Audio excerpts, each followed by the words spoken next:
Hello, everyone. My name is Rick Dwyer. I'm the CEO and co-founder of Liquid Mining. Liquid Mining is a Bitcoin mining operation located in Pontiac, Michigan. That's where our current facilities are, and we're expanding into other areas across the country. I'm going to be doing a number of videos where we're going to talk about not just liquid mining, but about Bitcoin, things that affect Bitcoin, things that affect the crypto industry itself. But we're going to start off with this very basic video about what is Bitcoin. So Bitcoin is a technology that was launched in January of 2009. Its white paper came out in the end of October, I believe, of 2008. And what Bitcoin enabled people to do was to be able to transfer money, or in this case, Bitcoin, from one person to another directly. It's called a peer-to-peer transfer. And this meant that people could now transfer value to another party without having to utilize a bank. And that is a very, very big deal.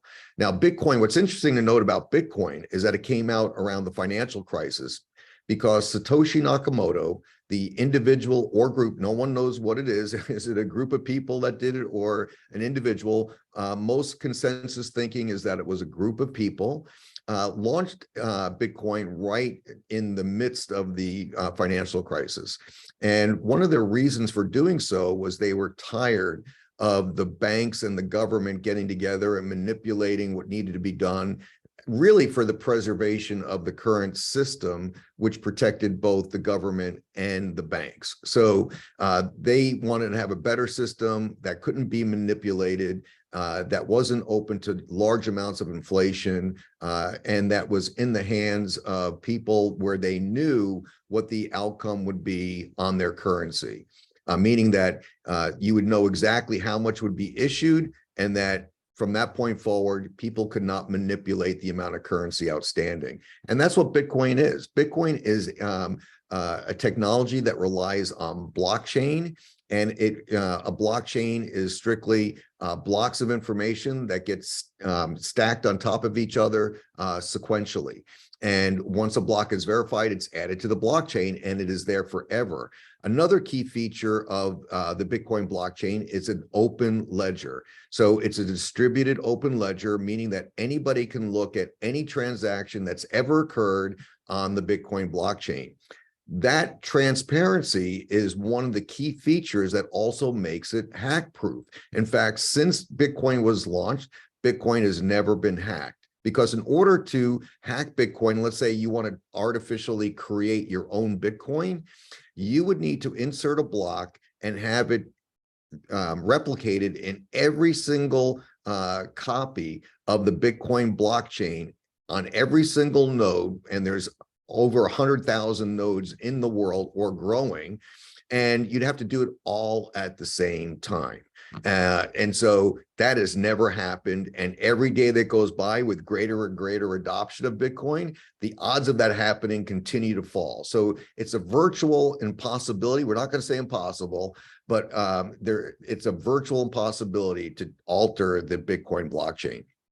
So Satoshi Nakamoto in 2009 launches Bitcoin, and this allows you to record transactions on a distributed ledger called the blockchain, and you can see everything that's ever happened. A lot of people think that Bitcoin enables you to do what are called anonymous transactions, and they're not anonymous, they're pseudo-anonymous, meaning that the name attached to that wallet or that address that owns or stores Bitcoin is not known, but all the transactions that happen from a location or address is known.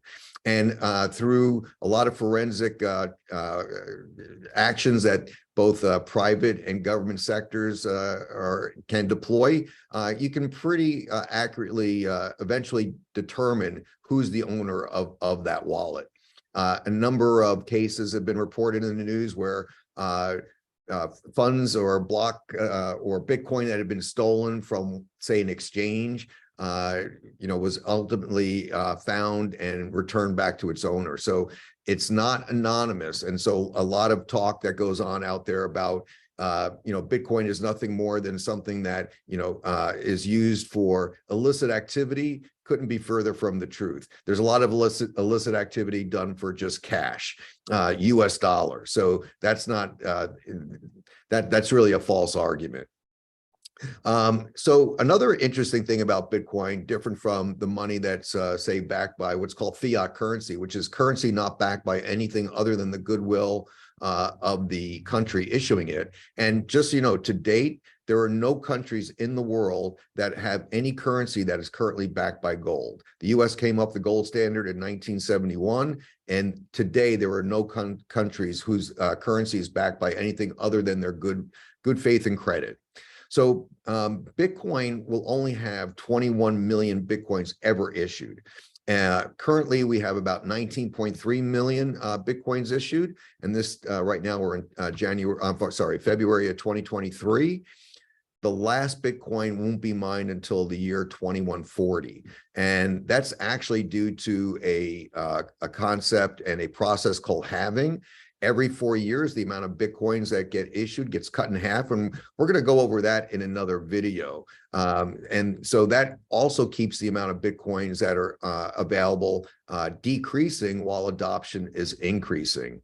So on our next video, we're going to talk about Bitcoin halving and how that impacts Bitcoin. But for now, thank you for listening to these videos. I hope you look forward to our other videos that are coming up. And I look forward to speaking to you again. Have a great day.